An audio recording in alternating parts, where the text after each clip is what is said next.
It was Friday, December 24th, 1971, Christmas Eve. Around the world, cities were glowing with lights. People rushed through markets, carrying last-minute gifts, thinking about family dinners and familiar faces. Radios played festive music.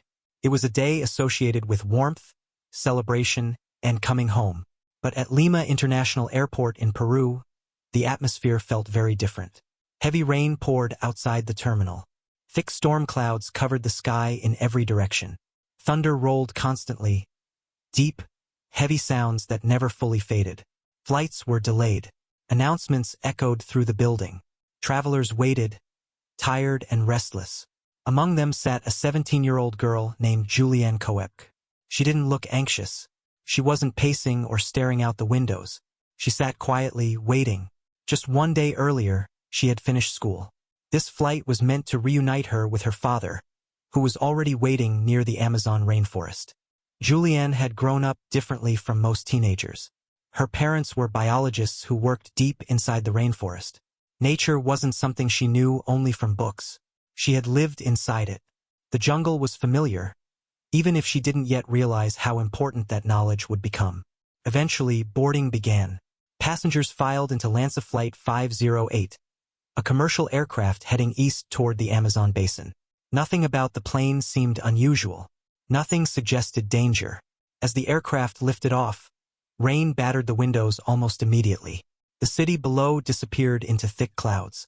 Turbulence followed soon after. Lightning flashed outside. The cabin lights flickered briefly. Some passengers laughed nervously. Others stayed silent. At around 21,000 feet, the plane entered the heart of the storm. Then it happened. A bolt of lightning struck the aircraft. There was a blinding flash and an explosion so loud it felt like the air itself had shattered. The plane jolted violently. Screams filled the cabin as overhead compartments burst open. And then the aircraft began to break apart. Not slowly, not gradually. Suddenly, metal tore. The fuselage split open. Wind rushed inside with terrifying force. Objects were pulled toward the opening. Passengers were thrown against seats and walls. There was no time to understand what was happening.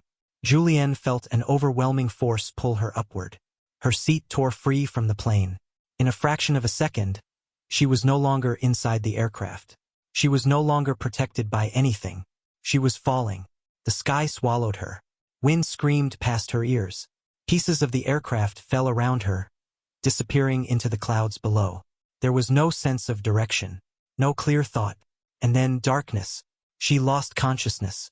When Julianne regained consciousness, the first thing she noticed was silence. Not complete silence, but the absence of anything human. No engines, no voices, only insects, wind through leaves, distant unfamiliar sounds. She was lying on the forest floor. Pain followed quickly. Her collarbone was broken. Her arm was badly injured. One eye was swollen shut. Her body was covered in cuts and bruises. Above her, the jungle canopy blocked most of the sky. At first, her mind refused to understand what had happened. Then reality set in. She had survived the fall, but she was completely alone. No wreckage nearby. No other passengers. No signs of rescue. The jungle stretched endlessly in every direction. Surely search teams would come. Plane couldn't simply vanish. But hours passed. Then night came, and no one arrived. Fear grew stronger as darkness settled in. The jungle came alive with sounds. Insects, rustling leaves, distant animal calls. Every noise felt close. Every shadow felt dangerous. Sleep came only in short, broken moments. Morning came. Still no rescue. Her injuries worsened. Insects crawled into her wounds. Mosquitoes swarmed constantly. Hunger weakened her body. Heat drained her strength during the day, and damp cold crept in at night. Yet inside her mind, something returned. Memories from childhood. Conversations she had barely paid attention to at the time. One lesson stood out. If you are lost in the jungle, follow water. Streams lead to rivers. Rivers lead to people. That thought became her anchor. Despite pain and weakness, Julianne stood up and began to move. The jungle did not make walking easy. The ground was uneven, tangled with roots and vines. Every fall reopened wounds. Her broken collarbone made balance difficult. Still, she moved forward, guided by the sound of running water. She drank from streams when she found them. She ate almost nothing, afraid of poisoning herself by mistake. Hunger became constant. Her wounds became infected. Maggots infested her injured arm, causing intense pain. Days passed. She walked when she could, crawled when she couldn't, rested only when her body completely failed. At night, fear returned stronger than ever. She imagined animals watching her. She imagined voices that weren't there. Exhaustion blurred her thoughts. Hallucinations came and went. Sometimes she thought she heard aircraft engines. Sometimes she thought she saw buildings that vanished as she approached. Stopping felt tempting, but stopping meant death. So she kept moving. By the 10th day, the forest began to change slightly. The stream widened. The vegetation felt less suffocating. Larger water meant larger rivers.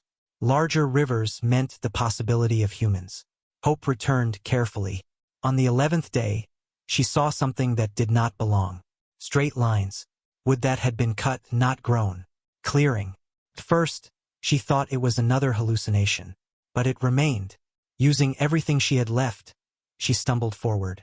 The camp was empty at first. Simple. Functional.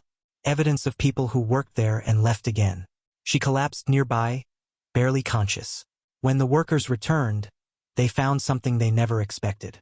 Teenage girl. Skeletal. Covered in wounds. Barely able to speak. They helped her immediately. They gave her water. They cleaned her wounds and removed the maggots from her arm. Pain overwhelmed her, but relief followed. They carried her into a canoe and began paddling down the river. For the first time in 11 days, she was not walking. For the first time in 11 days, she was not alone. Julianne was taken to a hospital. Doctors were stunned by her condition and by her story. A lightning strike, a mid-air breakup, a fall from thousands of feet. 11 days alone in the Amazon rainforest. Search teams had already found wreckage. The crash had been declared unsurvivable. And yet she had lived. Julianne Coepke became the only confirmed survivor of the disaster. Later, investigators explained the mechanics.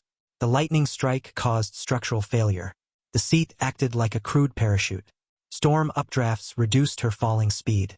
The dense rainforest canopy broke the impact across multiple layers. Each factor alone would not have been enough. Together, they created a narrow corridor where survival became possible. But science could explain only the mechanics, not the experience. Julianne struggled with nightmares and grief. She learned that her mother, who had been on the same flight, did not survive. Over time, she returned to the jungle, not to relive the trauma, but to understand it. She studied biology, following the path her parents had set before her. Before you go, I want to hear from you. What do you think mattered most in Julianne's survival? Luck, knowledge, or pure human will? If you found this documentary meaningful, like, subscribe, and share it with someone who enjoys thoughtful documentaries. See you in the next one.